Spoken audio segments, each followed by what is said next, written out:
We're doing our review tonight for our exam, which is next week, either Monday, Tuesday, Wednesday, Thursday, whatever day you guys have lecture. Make sure you have it downloaded. It'll be available for download on Sunday. And make sure you have your two sources of your two forms of technology, and you have your whiteboard and you're ready to go and all that good stuff. Okay. What I am going to do tonight is I am going to work with a PowerPoint for you guys. It will review what you guys need to know. This last week is heavy content, meaning there's a lot of content that came to you guys this week. So I just had my class and we went through as much as I could. And what I'm going to ask is that if you have questions on it, then you certainly just let me know. Okay, so let's take a look at our PowerPoint here. Any questions before I start the review?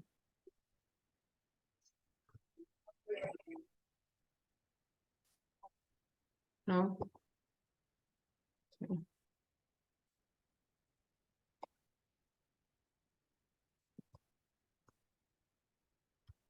I make sure your name and everything is in the chat with your instructor so that we have everything we need for attendance.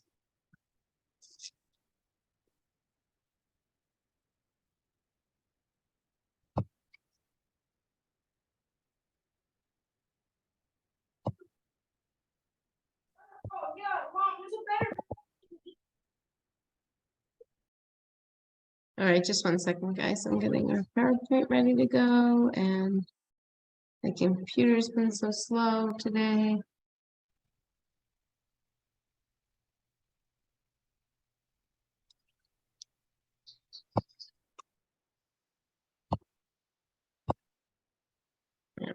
All right, for you guys who are in class with me, I know this is a lot of content tonight, and I know that we're trying to get it all in. I am recording this. If you have to cut out early, go right ahead. I completely understand. It's also the week of Thanksgiving. We would probably be loving to do something other than studying for an exam. But I feel you.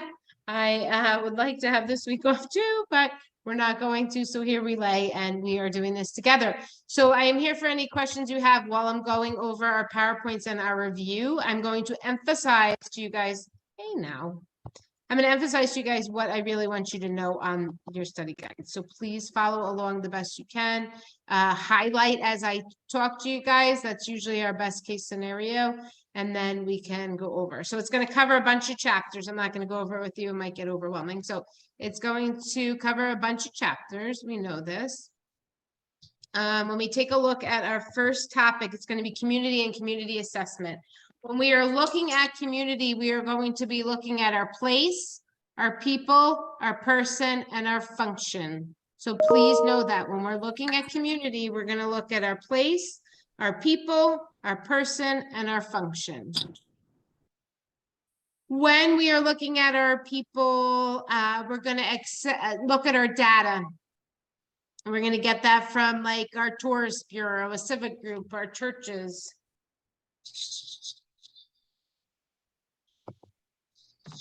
As we look at our health community, we know that we have, it's like a wheel. There's tons of stuff that's involved with it. We have our lifelong learning, inclusion, artistic opportunities, environment, safety, community, and spirituality is all part of our community. When we take a look at, where is this? Oopsie, sorry. When we look at our community, we are going to look at our different types of partnerships that we have with our communities. We have our active and our passive, okay? So our active is going to be where we have everybody involved. So an example would be something like a business that provides low-cost snacks to an after-school program because we have that community actively engaged. Then our passive, we're going to see like a new park is not going to really be one that's going to be actively engaging the community. Providing a vaccine clinic, not going to be our active community there. Oops. One important thing that we look at with our communities is our data gathering and our data generation. So when we look at the difference between the two, we know our data generation is when we gather data that does not exist, but is developed through interactions in our community. So we're generating this kind of data. So where do we get it from? Our values, our beliefs, and our social norms. Okay, so I want you to know, if we're doing data generation, we're looking at how does everybody interact together. If we do data gathering, we're just literally gathering that data. So we're looking at stuff that's existing, the age, the racial distribution, or health organizations. Where with our data generation, we're going to be taking a look at those social norms, those beliefs, those values. Okay, so know the difference and examples of both of those. We all have done our windshield survey at this point for your paper. What I want you to know about a windshield survey is that you want to know those boundaries, right? Because if you say, I'm doing a windshield survey of this community, you need to know where it starts and where it ends, right? So we look at our social economic qualities, government structures, or things we're going to see, our bus routes or schedules. But please know that you're going to need to know, what are my boundaries when I'm looking at this windshield? We take a look at evidence-based practice culture and know that evidence-based practice, it gives us an environment to improve for the nurses and for the patients. Okay, so our first step is going to recognize our own practices and know that we can improve them. Okay, and believing in that. There's barriers. What are some barriers nurses always have when you change? They're not going to like the change. They're going to say, I don't know if this really works. What's our current evidence? And what's our leadership and our colleague attitudes? We did not cover this in my class tonight, but what I will tell you is I want you to know about our disaster kits. When we have those disaster kits, what are we doing with our clients? We are going to be teaching them how to prepare. How do we teach them? We say stock enough food for 3 days. Check it every 6 months, make sure there's nothing expired, and know how to turn those utilities off. This is going to be key in disaster kits. Knowing where those utilities are and knowing how to shut them off. Because if we have a flood, or we have a hurricane, or we have a tornado, or we have a forest fire, if you have that gas turned on to your house, you're going to have that house go right up in flames, right? So think about that when you're looking at your disaster kits. You want to make sure you stock them for 3 days, check them every 6 months, and then know your utilities. With our mass casualty scenarios, think about our fire drills in schools, think about our lockdown drills in schools. So a purpose of them is going to be try to get it done and see how quickly can we do it. So what we see is the quicker the response system, the lower our casualties. So our importance there with these mass casualty scenarios or in our disaster situations is to watch our time. That's really what we're looking for, is how quickly can we get it done?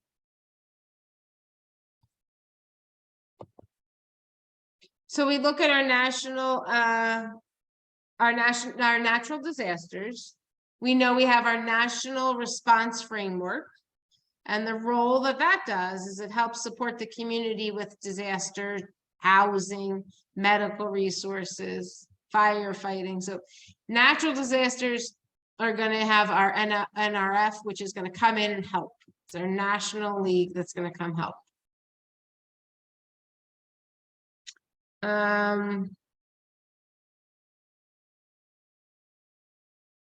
going to skip this one. All right, we talked about teaching last week.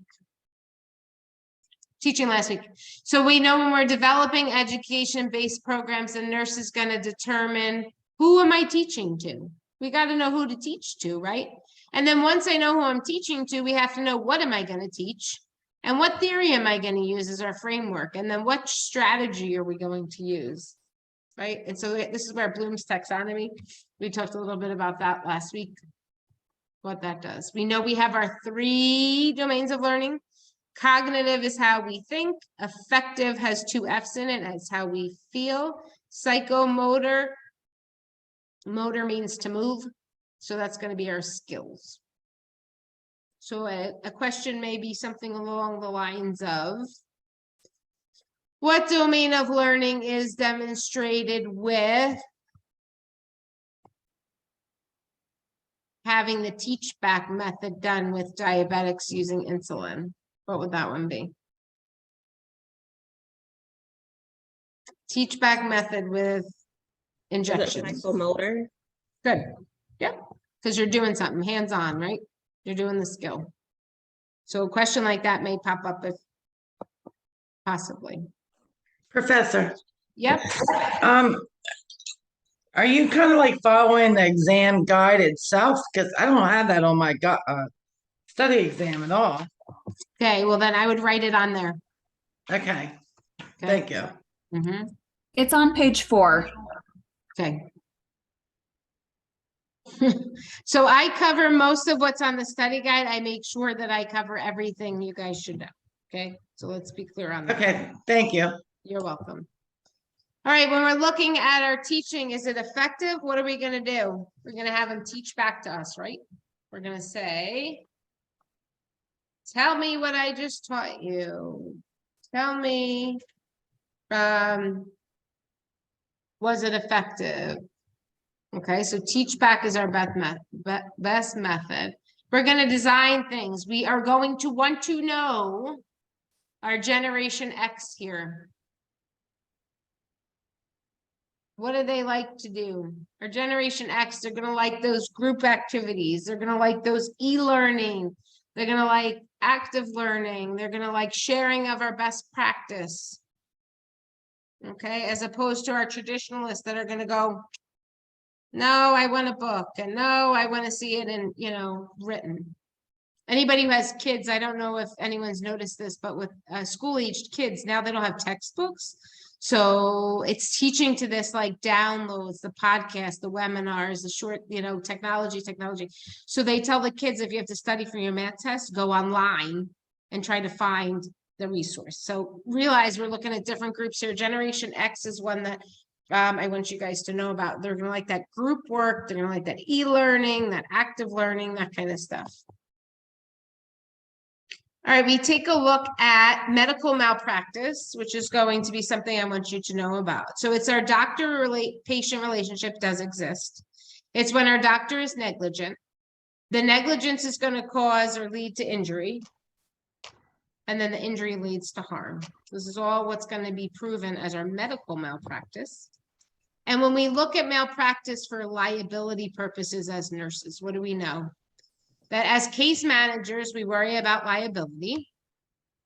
Remember, our case managers is going to be the people who observe and watch everything. So in order for this malpractice to occur, we have to have the duty, the provider had a duty to provide reasonable care. He was allowed to do the care he did.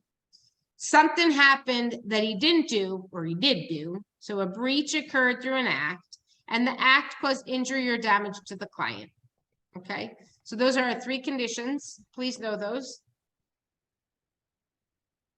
And our case managers are going to strive to make sure we're doing everything we can for those patients so that they have all the care that they need. This you don't need to know. All right, when we look at our healthy people 2010, 2020, 30, sorry, that's a tongue twister. What are we looking at with this? We're trying to get our healthy, higher quality of life, living longer life free of preventable diseases. That's going to be our key focus there. Right? All right, our World Health Organization is going to be the one that works for drug reactions.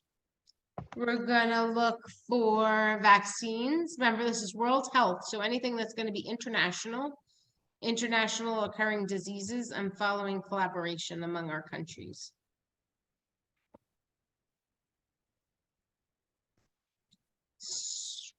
So, World Health Organization, again, I'm re-emphasizing here that we're going to look at our adverse drug reactions, biomedical research, information on international diseases. Our federal public agencies, we're going to have those that are going to survey. Federal public agency has right in there what they're going to do. They're federal, so they're for everybody. Public, so they're funded. agencies. So surveys the national's health and health needs.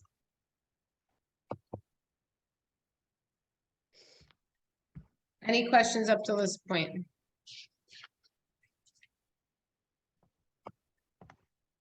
Right, so when we look at our case manager is going to be responsible for exchanging information, gathering our data, and highlighting the values of those that we are taking care of. Remember, we're assessing, we're ad-pying here. Nurse case managers are going to work with other people. We're going to do coordination of care. Something very important to remember, if you are a case manager and you go to someone's home and they need a life-sustaining piece of equipment. What are some examples of life-sustaining equipment you might need in the home? Oxygen. Very good. What else? Your fridge needs to work correctly, especially if you have like insulin or other meds. Good. We're going to focus on those airways, the breathing, and the circulation, right? So oxygen is a big one. What else can we think of with circulation or airway? Suction. Ventilators? Yeah, ventilator, suction maybe if they're on something. Okay, so when you're looking at a question about what a nurse case manager might worry about, we're going to worry about those airway, breathing, and circulation techniques, tools, right? We're going to remember, a very strong thing to remember when we are working in our rural communities, what do we need to worry about? We need to worry about that transportation, remember, because they don't have the same kind of buses that we do in our other places.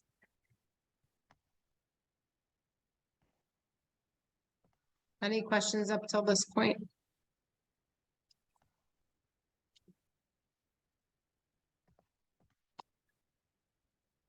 All right, we have infectious disease that we touched on. Infectious disease. We know that if we have antibodies, they're going to help fight it off. We will have, for every new antigen, we'll create a new antibody. We saw a ton of this with COVID. Please do know that for our sexually transmitted diseases, what I want you to know is our bacterial ones are gonorrhea, syphilis, and chlamydia, usually cured with antibiotics. STDs can be caused by viruses. We know this. Syphilis is our transplacental and can create a lot of problems for our babies. With our healthy people 2030 immunization and infectious disease, we're looking at promoting preventing pneumococcal infections, STDs, or healthcare associated infections, or MRSAs, and our vaccine preventable infectious disease. When we see the word virulent, has the word almost virus right in there, we know that this virulent organism is going to produce something severe.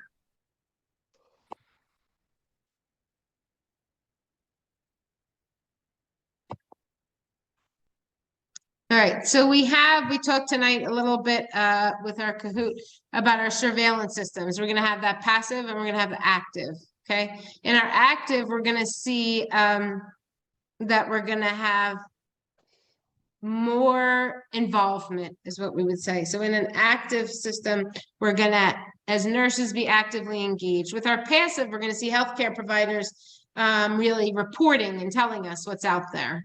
Okay, and so something like this here, if we were just looking at our graph, we would say that that's more of a passive. Somebody gave us this data, but when we're active, we're going to be detailed. We're going to be getting involved there. We can see surveys on lifestyle and behavior risks factors for that one. So know our purpose of observation. Okay, this is important. Assess the public health status. We're going to identify our trends and disease. We're going to set priorities for our resources and develop programs for rapid response. When we look at surveillance, our goal here is to reduce our morbidity and mortality and control the spread of disease, but is not going to eliminate community-based infections. We're really looking to cut down, not to cut them out. Okay, so surveillance systems are essential. Passive is going to rely on our health care providers, and our active, we're going to have The health department searching for cases actively involving our providers. In the Centennial system, we're going to see common diseases are monitored. Any question on observation and surveillance? So no, when you're observing, we're looking for what can we see? So we're going to see our trends. We're going to see our priorities. What do we need programs for? And then for our surveillance, we're going to be doing things that we can really do to cut down on those disease processes. Here is a section completely out of your book. I want you to know the 4 different ones. So patterns of occurrence. We look at our outbreaks. So a point source outbreak is going to be when all people are exposed to the result, getting them all sick. Okay. Intermittent outbreak is going to refer to exposure to a source over a period of time, such as food poisoning. All right. And then we have that mixed one, which is going to be both. So it's going to be spread. It's exposed to a source, but then people spread it. And then that's how they come. So it's sort of mixed the way they do. So remember, a point source is exactly what it says. One thing, you point to the source.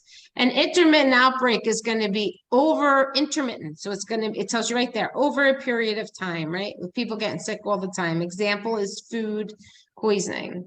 Propagated outcomes do not have a common source and spread from person to person, kind of like tuberculosis.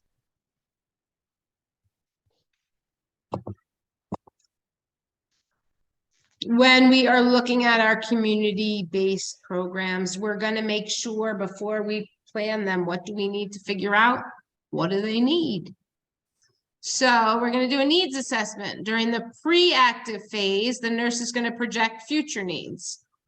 During the reactive stage, we're going to figure out the problem and using our past identified needs. And in our inactive phase, we're going to look at a problem based on health status that's already existing. Okay. So those are going to be our different phases. As on any test, we're going to know that we're doing our ADPI. We're going to be our assessing, our diagnosing, our planning, our implement, and our evaluate, right? We're always going to be doing that as nurses. We take a look a little bit at our quality improvement. Know that it is a structured approach. What we're looking for is to improve. So quality assurance is going to focus on accountability by looking at our errors, fixing blame, and performing post-event investigation. Quality assurance, I spoke in my class a little bit about a debrief after something happens to make sure that things are going as they should. We look at our teamwork, our evidence-based practice, and creating new procedures after something didn't work. We have a method that we look at is going to be our outcome, our tracer outcome. With our tracer outcome, please do know they are all the same things that we're looking for. So they're going to have the same disease, the same intervention, same need, same community, same lifestyle, same illness. And then we look and see what has had a different outcome. Okay, so it evaluates the care of an institution really rather than one provider. But no, for our tracer, we're looking to trace throughout the same trends. All right, quality improvement once more. When we look at our first phase is the structure phase, the nurse is going to determine the philosophy and objectives and do they align with what's going on. So our first phase, we're going to take a look and say what's going on here. Do the jobs and the organization match? During the process phase, she's going to evaluate the care by reviewing nursing care procedures. And in the outcome, we're going to look at the results by monitoring client safety and health indicators. We talked tonight about our 4 different ethical principles: our autonomy, our independence, our justice is equal to all, our utility, our beneficence, and non-maleficence. Ethical principle of respect for others, we're going to look at that with informed consent. We look at beneficence is minimizing our risk while getting better for everybody. So our benefit beneficence has BENEF. So if I were you, I would remember that with the word benefit is almost in there. And justice we know is fair for all involved. Two different other things I want you to know for ethical decision-making. Utilitarianism is outcome is key, so the action must justify the mean. We're looking at everybody here. And then we look at the end does not justify the mean is going to be our opposite.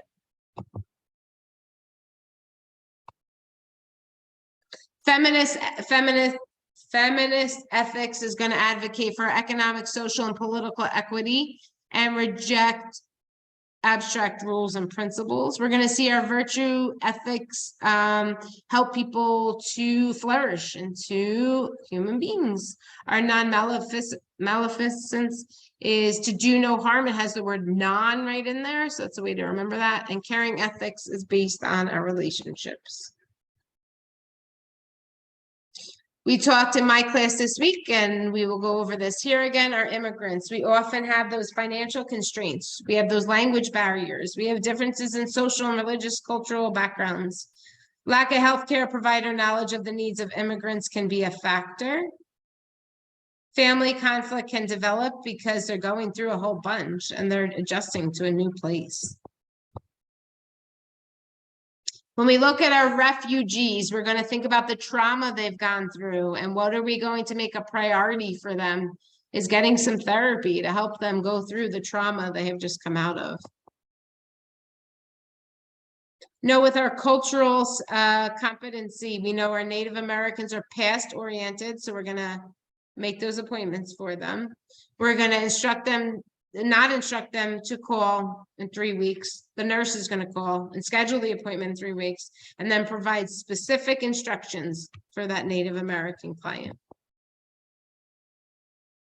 Hispanic, we talked about a little bit. They like, they're okay with physical touching. They're okay with positivity. You don't want to be negative. Know that we have high respect here with authority and elders. We have 2 math examples that I will tell you.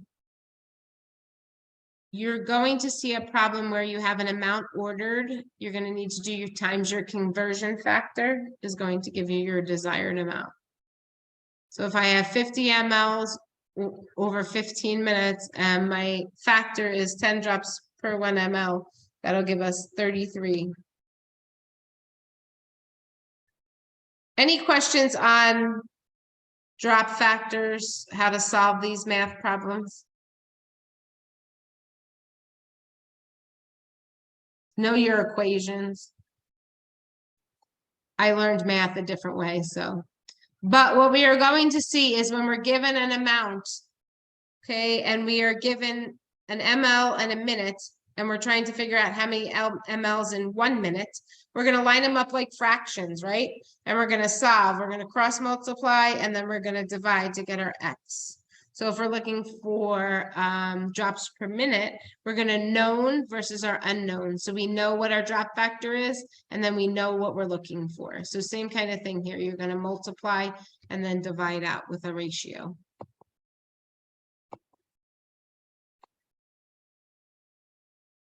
I'm not going to go over that. Right. Any questions on what we've covered? I know it's a lot of material, guys, but I have covered what I want you to know. I want you to know primary, secondary, and tertiary interventions, please. We're going to make sure we have a needs assessment done where we know what's going on. With our Q&A, we're going to make sure we know our roles before we start and know what that organization is going to take care of, right? Utilitarianism means what? What is utilitarianism mean?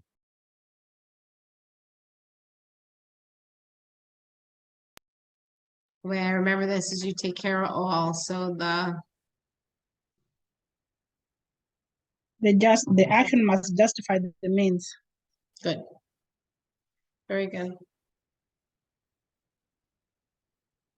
Feminist ethics, we're gonna be taking a look at our social equality, our financial, political, right?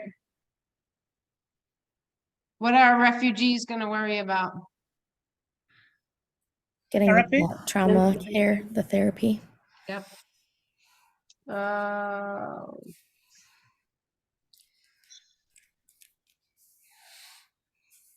When we are creating something, when we are creating a program for a community, what kind of things are we gonna be looking at when we're creating that program? The needs. Yeah, the needs, what else? The current resources in place and what's Yep. missing. Yep. And what do we want? Do we want the community to be quiet, or we want them to tell us what they need? We want them to have involvement. Yeah, we want their input. We want to know what's going on there.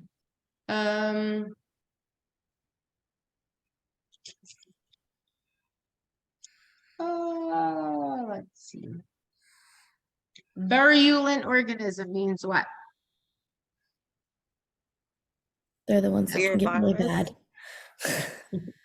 Good. Severe, you're gonna get severe reactions to those. It almost has the word virus in there, so think about that. Like, if nothing else, remember COVID, and when we first started, it was a virus and everybody was like freaks that it was gonna, and it did, it killed many people. So think about that when you're thinking about your virulent. What are we gonna look at with clients of another culture as nurses? What do we need to look at those things? What kind of things are we gonna look at? Asking them any cultural things that might impact their care. Okay, what else can we do without having them talk?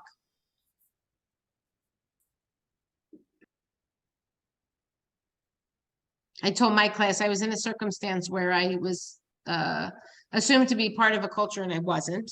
So how did I get by? Or use gestures or facial expression. Say that again, Esther. Like you use your facial expression or your hands. Good. Nonverbal cues you're gonna watch for, right? Mhm. You're gonna watch and see what they're doing. And you can tell, I mean, you can pretty much tell, I think everybody knows that, regardless of the culture, you can tell how somebody feels by looking at their face oftentimes. Unless you cannot tell, and they always have a smile on their face, which is always always helpful. They always have a smile. But also we see that sometimes with English second learners, they'll say okay, or they shake their head. And you know that shaking their head means you don't have any clue what you're saying, right? But those are nonverbal cues. That's their way of saying, I have no idea what you're saying, right? So be careful with that. I'm just trying to make sure I covered everything. What kind of things can we delegate? Depends on who you're delegating it to. All right, delegate to an LPM. What can you delegate? Anything that Us meds, put a foley. Yeah, we're gonna be delegating. When we're delegating as registered nurses, it doesn't matter who we're delegating to. We're certainly not putting something in the hands of someone else that we can do and we feel confident that we can do ourselves, right? So we're gonna be careful with delegation. Airway, breathing, circulation, we're not delegating that, right? We're not delegating our feedings that are gonna go down the wrong tube. Unless we've trained them really good. What else? What else? What kind of things are we gonna see as healthcare workers with secondary prevention? As healthcare workers, what do we see as secondary prevention? If you work in a hospital or a doctor's office, I'm sure you've had all this. screening, Surveys. x-rays, Okay, what kind of survey, you said something before that. She Screening, said you said. screenings. All right, what kind of screenings you gonna do? Everybody who's worked in a hospital has had this done when they go to health, whatever it's called, health, You're doing drawing your a blank. stupid man 2 PPT test. yeah, there you go. Your man too. That's a screener for TB. It doesn't matter what hospital, what state, what place you work, you will get that, right? They're gonna draw your titers too, right? They're gonna see, oh, is she immune to this or immune to that or what, right? Okay. some x-ray, chest x-ray if something's going on funky with the man 2 test, right? Yes. Remember our liability. If we are delegating, are we going to allow that delegation to teach? No, no teaching, assessing, anything that sounds like only a nurse could do. Right, and nurses, as registered nurses, we are all the great teacher, so remember that when you're thinking about it, okay? And assessing is another key one. Let's see. Generation X, what do they like? There's Email. screens. So screens, what else? They like to work like in team, in Yep. groups. Yep. Active Group learning. members. Say that again? Active learning. Yeah, active learning, yeah. Think about our liability. We talked about that, what we're gonna make sure that we're watching for as our case managers.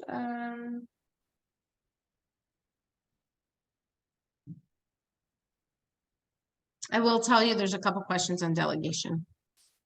So know that. You wanna know how many select all that apply there are? Everybody always wants Yes. to Always. know that. Yes. All right, let me look. 1, 2, 3, 4.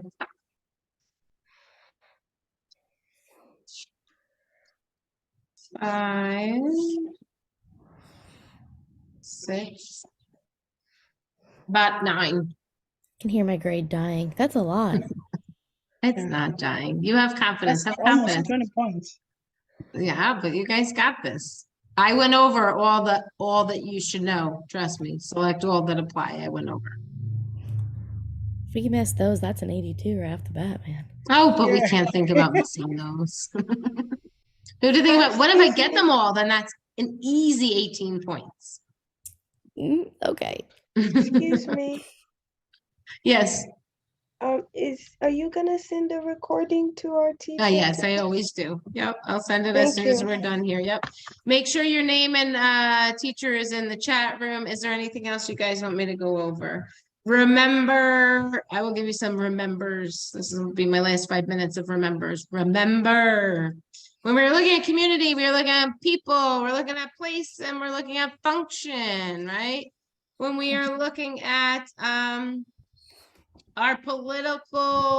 community assessment, what kind of things are we looking at? We're going to be looking at those politics, the schooling, the recreation, what are we doing for fun, our economics, is there any money, and our religions, right? In our windshield survey, we know that.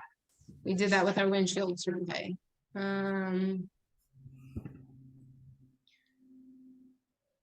When we're looking at our natural disasters, give me an example of a natural disaster. And Hurricane.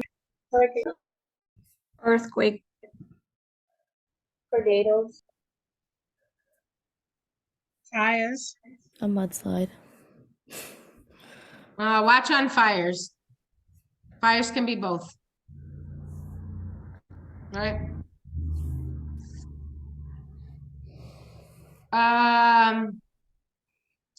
Let's see. What are we gonna do with our disaster kits? Have them. Check them every 6 months. 3 days worth of food. Ton of utility. You got it, Esther. You're on it, Esther, tonight.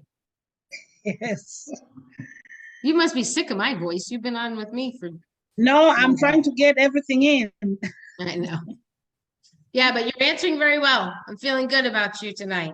So those are the things you're gonna look at, those utilities. Do they know how to shut them off? Big deal. Are you just gonna teach the head of the household? All of them.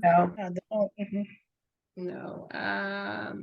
If we look at our effective domain, what does that deal with? Where's that at? 3 domains: cognitive, affective, and psychomotor. It's your feelings. Very good. So you're gonna have some teaching about how are you feeling about this, right? All right, I already told you delegation. And you said that there were 2 delegation questions, right? I think there's 3. 3? Okay. Thank Yeah. you. Uh-huh. Know about liability. What kind of things do we have to have for something to know that our liability is there? It's that that provider can provide that care, that the breach has occurred through an act or omission, and that our act or omission caused trouble, injury, or danger, right? If we're looking at something like a biological weapon, what is going to be our educating piece there? Biological, like smallpox. What are we gonna do for that? Need to know the symptoms of them. Nah, not really. I mean, I guess, but if they're in front of us, Vaccinate them. very good. We're gonna vaccinate with those biological weapons. Passive surveillance, what does that mean? Getting Other our people source from reporting another data. cases. Yeah, other people, right? So we're gonna have the health department or health providers give us the information. We're not gonna be actively involved. There will be one question I will tell you on the PATCH method. Please know that that is going to be with our community development programs, straight out of your book. I didn't cover that in my review. What else can I tell you guys? You're gonna ace it. I feel good about this. Last test was really good in my class. I don't know about everybody else, but I was proud of my group. So I think you guys can all bring yourself to the table. What you're gonna know is once you study for this test, and you're just gonna be reviewing for your HESI, so you will be on almost, I won't say it, but almost there, guys, okay? Keep with it. Have a very, very happy holiday. And if you need anything, I am available by email. My first name is Jennifer, last name is Aloni, so you're welcome to email me. I'm happy to answer anybody's student. Please make sure your name is in the chat so I can give you credit, okay? Thank you. All right, Thank good you luck, so everybody. much. All Thank you right, so take care. much. Thank you so much. You're welcome.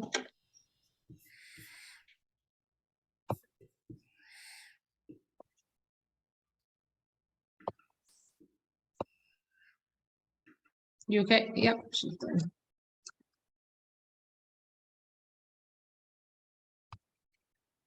Have a good one. You too.